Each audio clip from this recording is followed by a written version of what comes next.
Universidad Católica del Uruguay. Y mi idea, bueno, el título de mi ponencia fue Medidas anticorrupción en la justicia, la necesidad de una estrategia múltiple y su aplicación en Uruguay.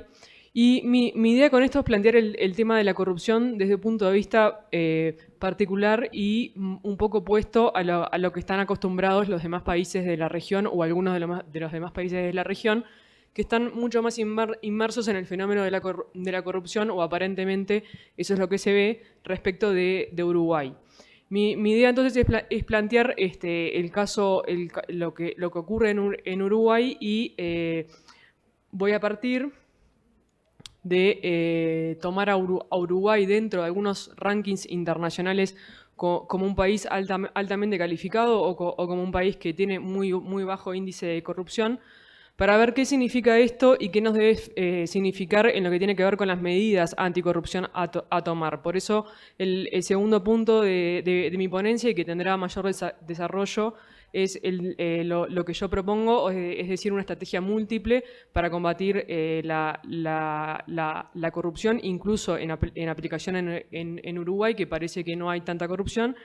Y por último voy a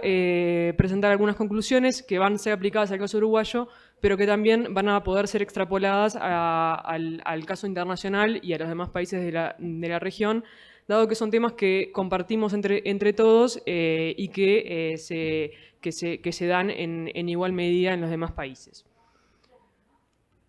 Comenzando con el primer punto, voy a tomar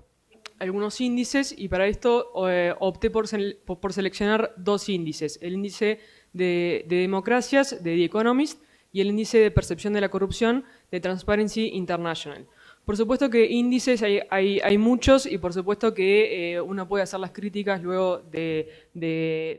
si se valora bien o se valora mal en cada uno, pero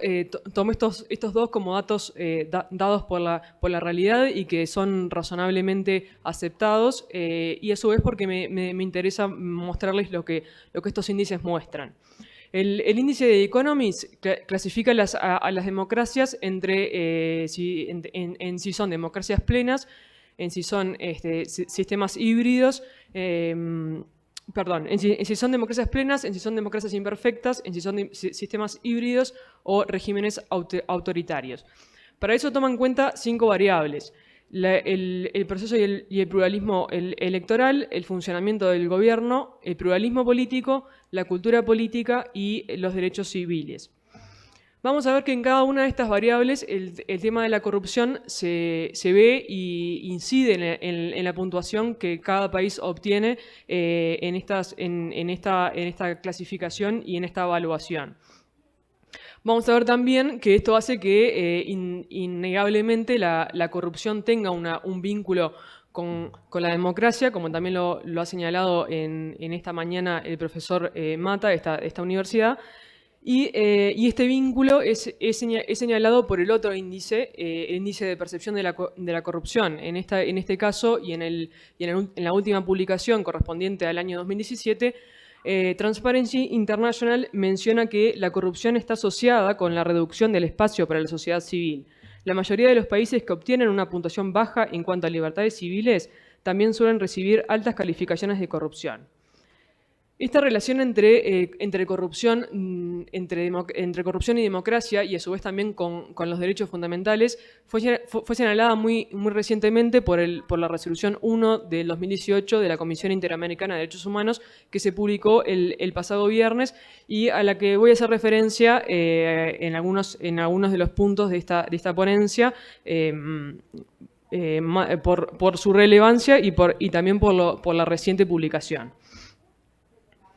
Pero vamos a comenzar viendo un poco cada uno de estos índices. En el caso de Economist, Uruguay ocupa un lugar privilegiado, o sea, es el primero rankeado de América Latina, y es el único que es clasificado de Latinoamérica como una democracia plena. Hace unos años también estaba Costa Rica, pero descendió en la clasificación. La mayoría de los países de Latinoamérica son calificados como democracias imperfectas o como regímenes híbridos. En el caso, por ejemplo, de Colombia es una democracia imperfecta, también así el caso de Ecuador. Incluso en este último país podemos ver cómo el tema de la corrupción influye en su evaluación en el índice. En el propio informe se indica que las medidas anticorrupción tomadas en el último año y también las anunciadas contribuyeron a que se obteniera una mayor puntuación y que de un régimen híbrido pasara a ser una democracia imperfecta. La relación entonces entre corrupción y democracia es innegable, y esto nos tiene que llevar a hacer una reflexión. O sea, si nosotros vemos el panorama mundial, vemos que muy pocos países son considerados como democracias plenas, y entonces debemos cuestionarnos qué incidencia tiene la corrupción en esta afirmación y en esta calificación. La relación entre democracia y corrupción es entonces inversamente proporcional. O sea, a mayor corrupción, menor democracia, y a mayor corrupción, menor democracia, a menor corrupción, un nivel mayor de democracia o una efectividad mayor del régimen democrático. Si vemos entonces el segundo de los índices que tomé como ejemplo, el de Transparency International, la conclusión también se aplica. Uruguay también ocupa un lugar privilegiado, es el primer país calificado dentro de Latinoamérica, el tercero de América. Pero en este punto me quiero detener particularmente, porque si analizamos la evolución que tuvo Uruguay a lo largo de los años, vemos que su puntuación está descendiendo. O sea, la percepción de la corrupción está aumentando, y esto les puedo contar que se corresponde con la realidad. Es decir, los temas de corrupción que hasta hace unos años parecían tan alejados y tan ajenos a mi país,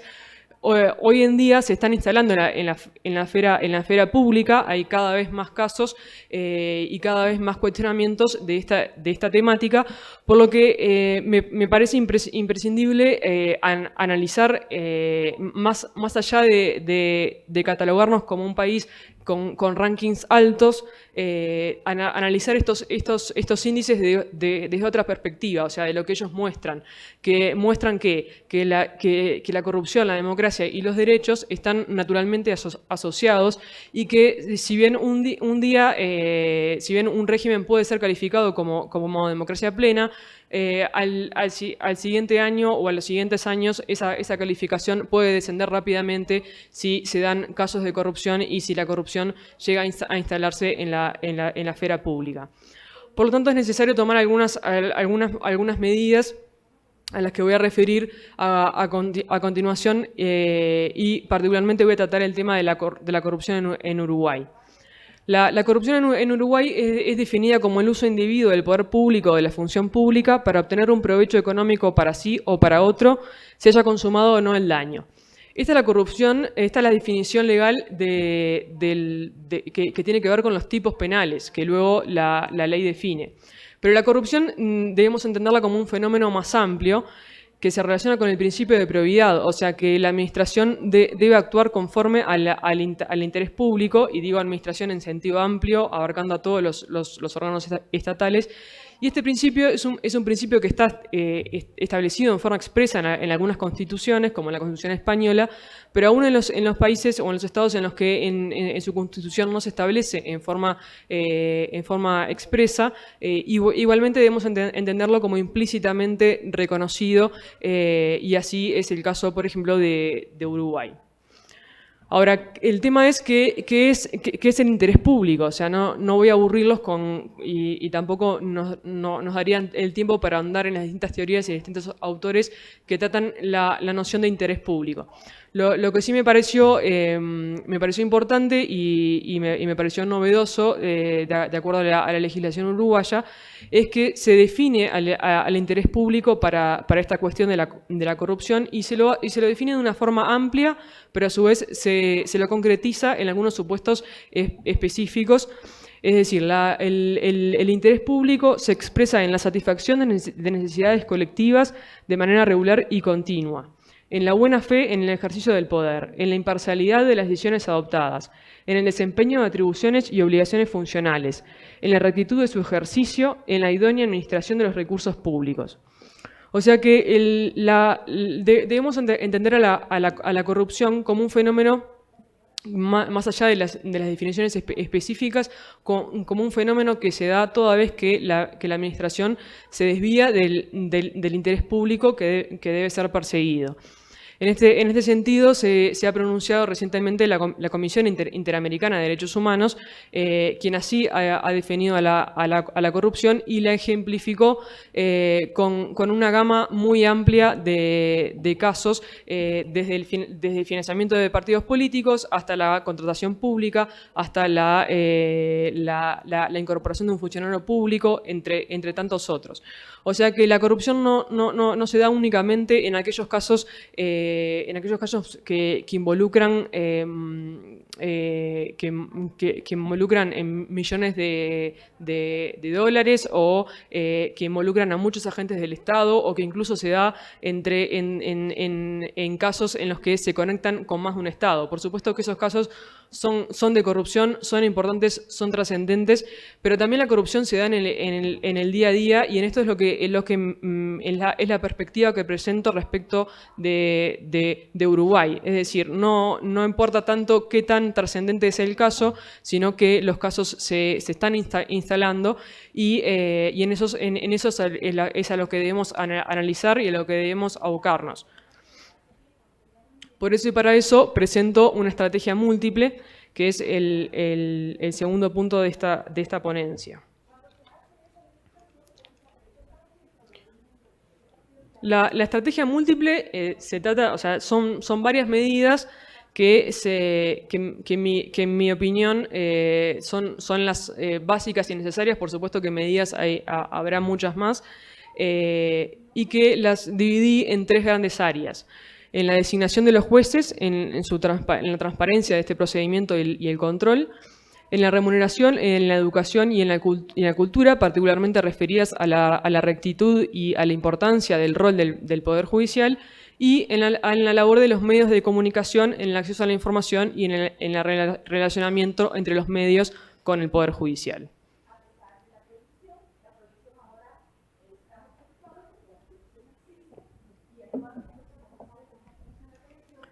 Voy a comenzar entonces con el primer punto, o sea, en la designación de los jueces,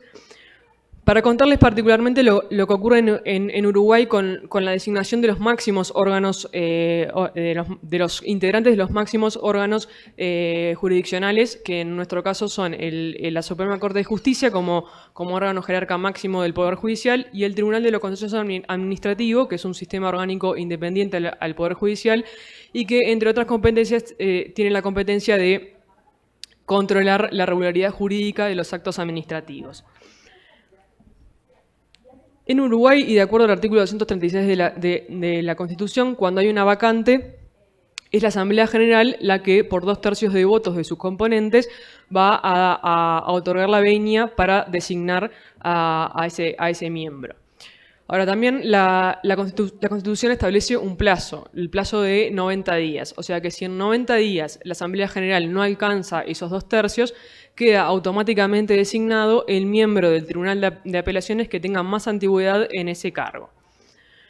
Les voy a contar lo que ocurre en la práctica. O sea, en la práctica, ante una vacante, que generalmente se da por edad, porque a los 70 años deben cesar,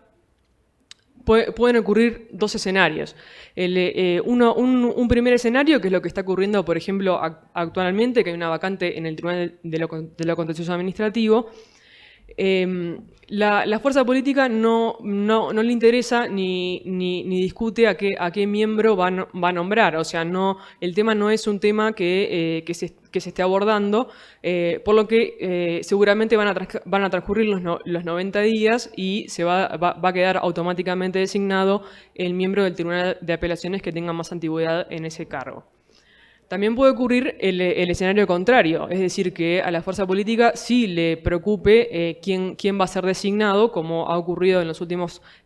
vacantes de la Suprema Corte de Justicia, y entonces sí comience una discusión en torno a algunos nombres que no se conoce bien de dónde surgen, es decir, se empieza a negociar en torno a qué juez podría ser designado de acuerdo a un listado que no se sabe bien quién aporta esos nombres. Puede ser que algunos los aporte la gremial de los jueces, otros pueden ser aportados por los asesores de los propios parlamentarios, otros por los propios miembros actuales y que continuarán en sus funciones de la Suprema Corte de Justicia. Con esos nombres se comienza a negociar, y la negociación no se basa en las capacidades del juez, en su formación, en las sentencias que haya dictado, en la calidad jurídica de esos fallos, sino que es básicamente una negociación voto a voto, o una negociación del tipo jovesiano, es decir, tú me das mi voto y luego yo te doy mi voto para la siguiente designación, o tú me das mi voto y yo te doy mi voto para un proyecto de ley que se está analizando y que no tiene mucho que ver con la designación de jueces. Lo que yo me pregunto respecto de este procedimiento es si es transparente. Por supuesto que la respuesta es negativa, y para dar esta respuesta me baso en la jurisprudencia y en los estándares que de la jurisprudencia de la Corte Interamericana de Derechos Humanos se extraen. La jurisprudencia de la Corte Interamericana de Derechos Humanos, basada en el Tribunal Europeo de Derechos Humanos y también en los principios de independencia de la Judicatura de las Naciones Unidas, considera que para lograr una independencia judicial es necesario que se den al menos 3 garantías. La primera, que tiene que ver con el adecuado nombramiento de los jueces, lo que estaba mencionando. O sea, que este nombramiento sea un proceso transparente, que asegure la igualdad para el acceso al cargo, que se base en las capacidades y que tienda a que la persona más idónea sea la que se designe dentro del listado o de los aptos o de los habilitados para ese cargo. El segundo punto es la inamovilidad del cargo, es decir, no es que no se lo pueda trasladar o que no se lo pueda remover o suspender, sino que esto debe estar basado en un debido procedimiento, con todas las garantías, con una adecuada prueba y motivación, entre otros. Esto también se aplica debería ser analizado en Uruguay, dado que existieron algunos casos en los que los traslados fueron cuestionados, y la Suprema Corte de Justicia se basó en necesidades del servicio o en el ejercicio de una potestad discrecional, pero aún sin alcanzar, o quizás en algunos casos podría ser cuestionable la fundamentación dada. Y como tercer punto, la garantía contra presiones externas. En este aspecto sostuvo la Corte Interamericana, en el caso Chocron contra Venezuela, respecto a la garantía contra presiones externas, los principios básicos disponen que los jueces resolverán los asuntos que conozcan basándose en los hechos y en consonancia con el derecho, sin restricción alguna y sin influencias, alicientes, presiones, amenazas o intermisiones indebidas, sean directas o indirectas, de cualesquiera sectores o por cualquier motivo. Asimismo, dichos principios establecen que no se efectuarán intromisiones indebidas o injustificadas en el proceso judicial.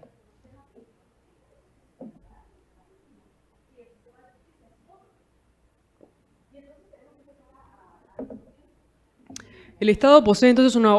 obligación negativa de no interferir en la independencia judicial, y a su vez una obligación también positiva de proteger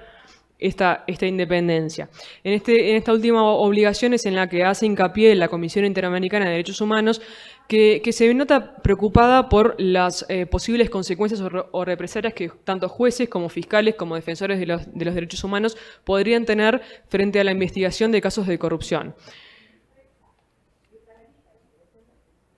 Justamente creo que habría que reforzar estas obligaciones negativa y positiva, tanto en lo que tiene que ver con la no intromisión en esa independencia, como también en la protección a quienes investigan los casos de corrupción. Entrando en el segundo de los puntos, diré que es imprescindible que la remuneración de los jueces sea adecuada a su función. Esto me comentaban ayer que en Colombia o en Costa Rica está bastante superado, pero aún en Uruguay y en oportunidad de cada uno de los presupuestos y también en otras ocasiones se discute el tema del salario y de los aumentos a los jueces y a los fiscales. Me parece que es imprescindible y como medida anticorrupción básica, que el salario esté acorde a la función que se cumple. Pero también tenemos que tener en cuenta el tema de la educación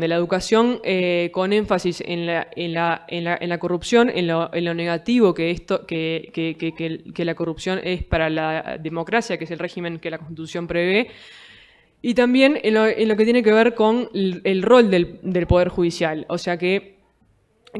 realmente en los sistemas formales de educación se comprenda cuál es el rol del Poder Judicial. Parafraseando a Dworkin, el de tomar los derechos en serio y también tomar al Poder Judicial en serio. O sea, como el Poder Judicial cumple un rol básico en un Estado de Derecho, y esto quizás no esté tan claro en el sistema educativo formal y sea de importancia también como medida anticorrupción. Creo que esta es la única forma en la que podríamos lograr una verdadera efectividad de las medidas anticorrupción y generar realmente una cultura del cumplimiento, o lo que en el ámbito empresarial se llama una política del compliance.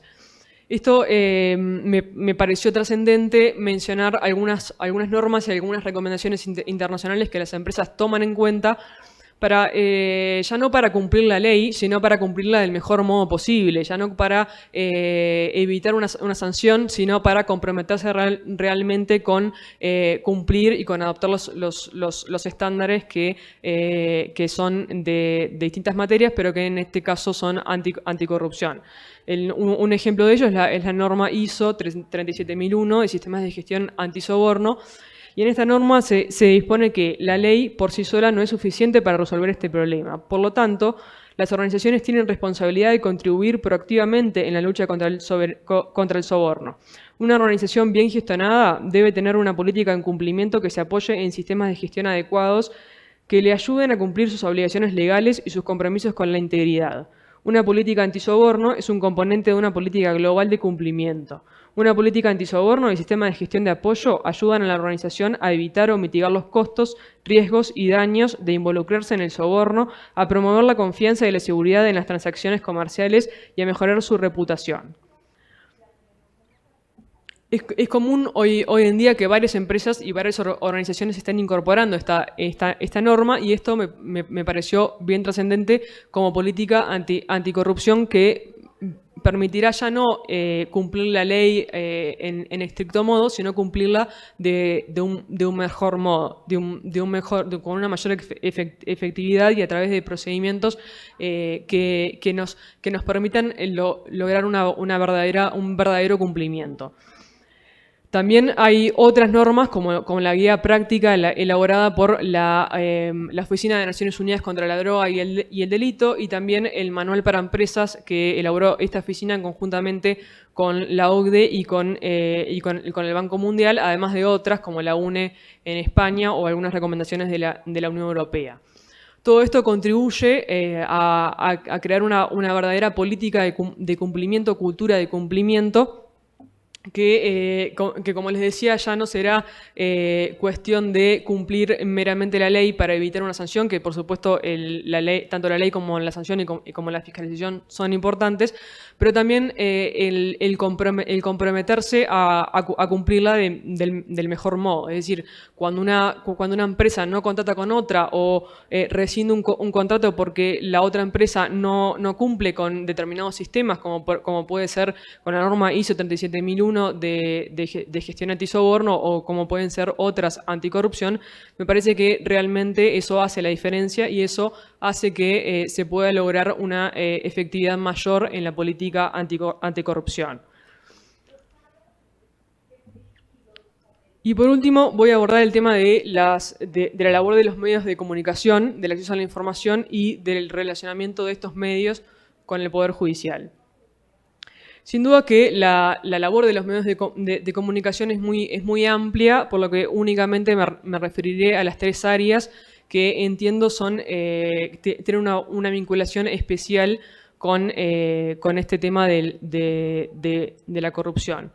La primera es la labor de la investigación y la labor periodística en este sentido. Creo que muchos de los casos de corrupción se generaron a través de labores del periodismo de investigación o en otros este periodismo también ha ayudado a una mejor investigación. También me comentaban que en otros casos la labor de los medios puede ser incluso cuestionada, pero lo que les vengo a transmitir es que el rol de los medios es imprescindible para un Estado de Derecho, que se debe reforzar la libertad de expresión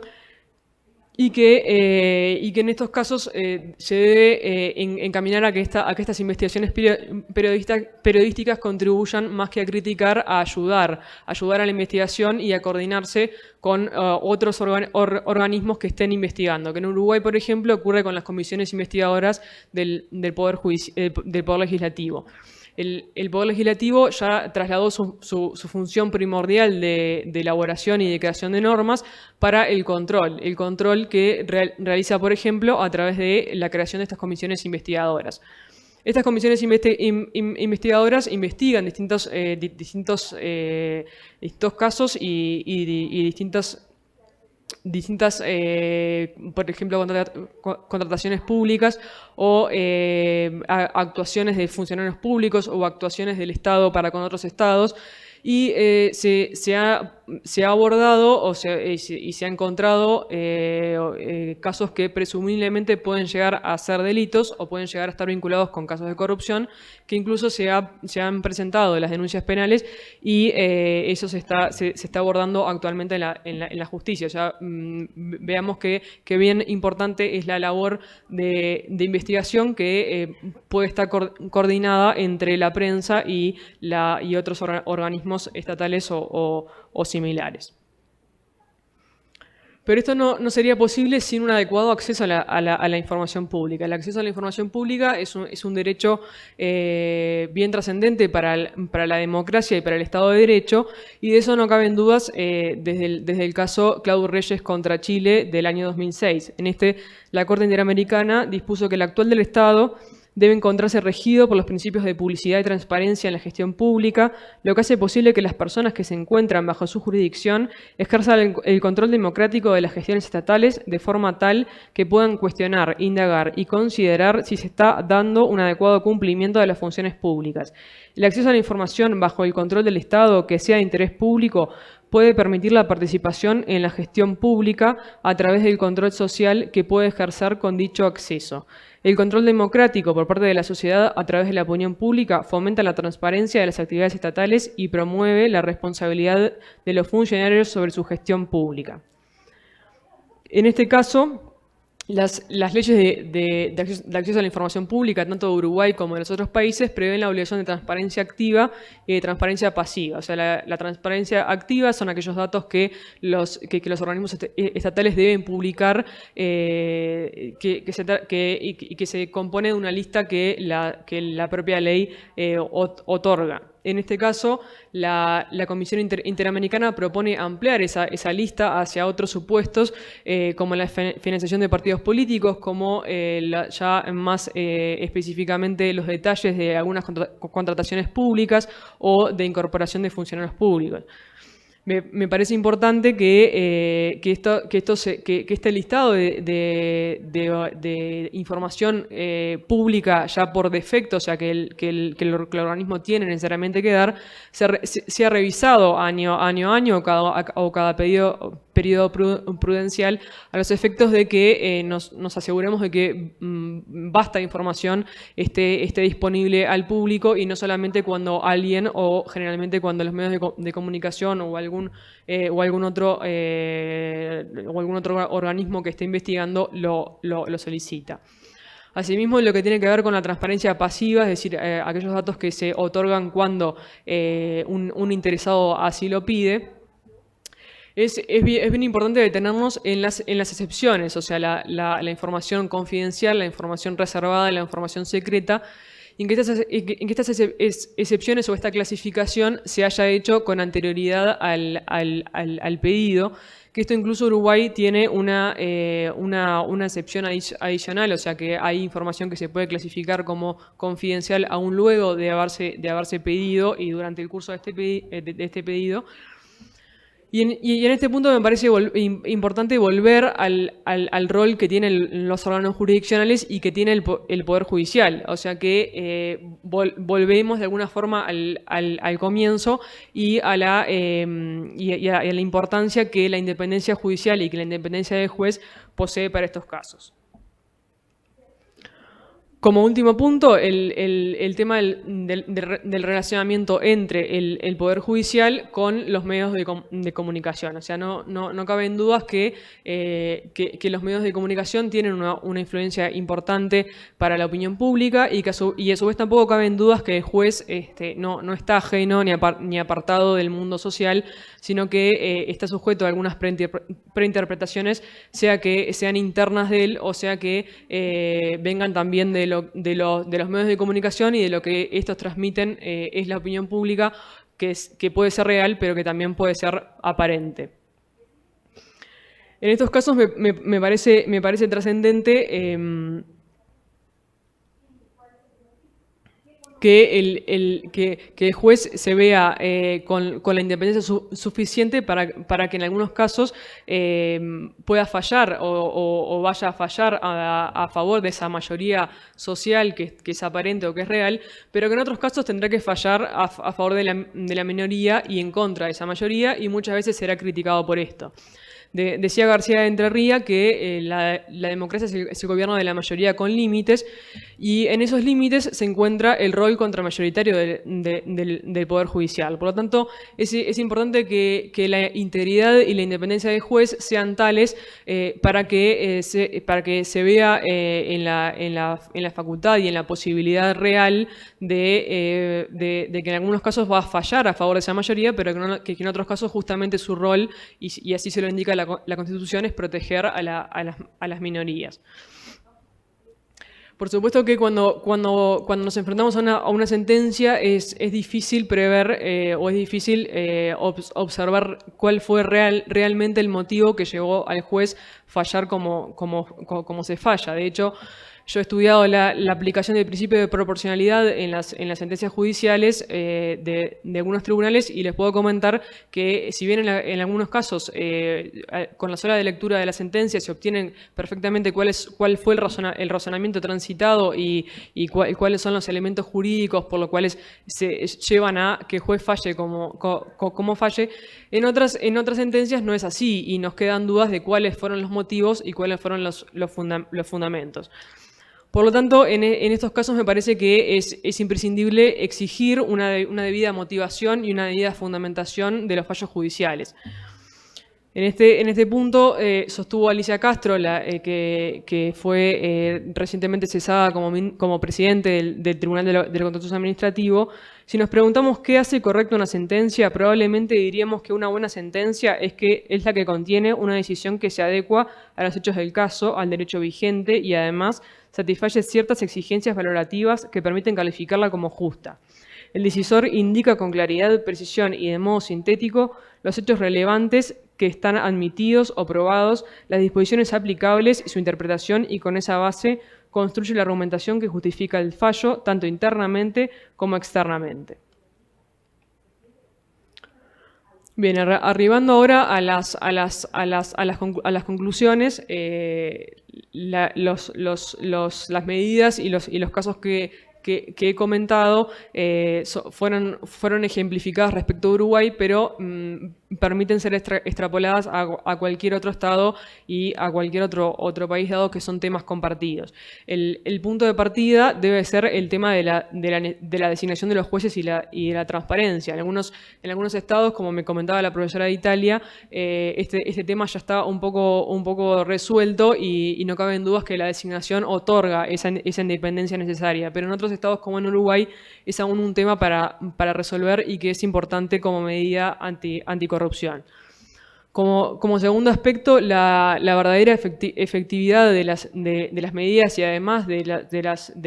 la normativa y de las leyes debe estar acompañada por una educación y por una cultura que he destacado debe ser referida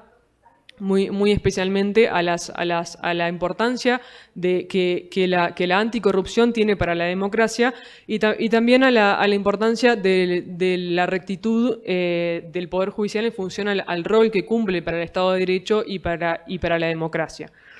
Creo que en este tema el incorporar una cultura y una política del cumplimiento es la única manera que nos va a llevar a una verdadera efectividad en lo que tiene que ver con las medidas anticorrupción. A su vez también es necesario procurar ciertas garantías para la labor de los medios de comunicación, pero también garantías para la labor de los jueces y del Poder Judicial. Es decir, que estas dos labores se entremezclen y cooperen entre sí, pero que también vayan por cauces separados y que el juez tenga la independencia y la integridad para fallar en forma independiente. Estos casos, estas medidas o esta estrategia múltiple que propongo fueron en esas tres áreas que sin dudas son áreas que deben ser abordadas en forma simultánea, que se vinculan y que se entremezclan y que permiten ser, o sea, que fueron analizadas en el caso uruguayo, pero que permiten ser aplicadas en otro estado y en cualquier otro estado que quiera ser o que quiera seguir siendo un estado democrático de derecho. En definitiva, y tal menciona la Comisión Interamericana de Derechos Humanos en la Resolución 1 del 2018 que fue publicada el pasado viernes, es necesario promover una respuesta regional a la corrupción desde un enfoque basado en derechos humanos. Muchas gracias.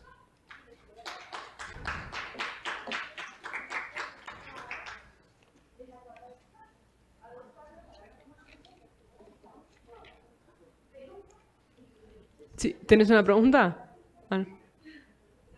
¿Sí? Dale.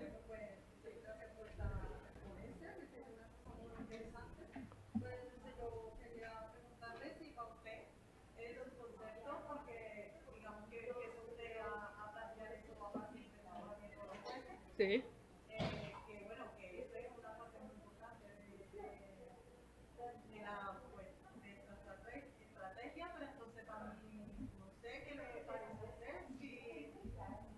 ¿Atribuye eso a la concepción del sistema o a la concepción estructural que viene de la educación? Porque finalmente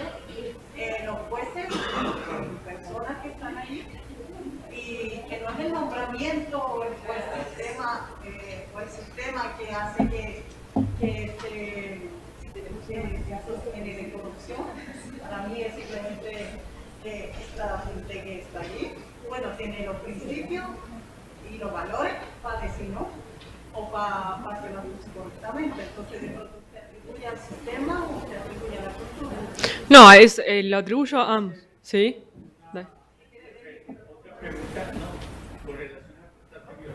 No tenemos mucho tiempo, ¿no? Porque veo que está preocupada. Tenemos que la corrupción se ha enfocado dentro de lo que es la selección de jueces, pero resulta que esa selección de jueces viene iniciada por la corrupción administrativa en el Estado. Entonces, ¿cuál es su opinión en cuanto a que llevar esa corrupción como delito de lesa humanidad cuando está vinculada, y usted lo ha mencionado, con los derechos humanos? Sí, bueno, en realidad digo lo que planteé es que si bien hay varios problemas, son áreas que se deberían abordar en forma simultánea. O sea, por un lado, la designación de los jueces es importante porque por más que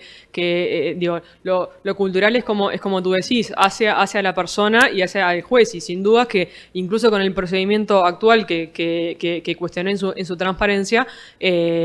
incluso sí hay jueces que por supuesto que no están vinculados a la corrupción y en la mayoría es así. El tema del procedimiento de designación es un tema que va más allá y que va más allá al tema de la cultura y que se relaciona con la corrupción justamente por eso, o sea, porque el proceso debe ser transparente para dar la independencia del juez, para dar la oportunidad a todos acceder a esos cargos y para que esos cargos, sobre todo los de los órganos máximos, no estén ceñidos de ningún interés ajeno al que debe ser, o sea, de ningún interés ajeno a la propia designación y a la propia capacidad y a la propia formación técnica del juez. No tenemos tiempo. Bueno, muchas gracias.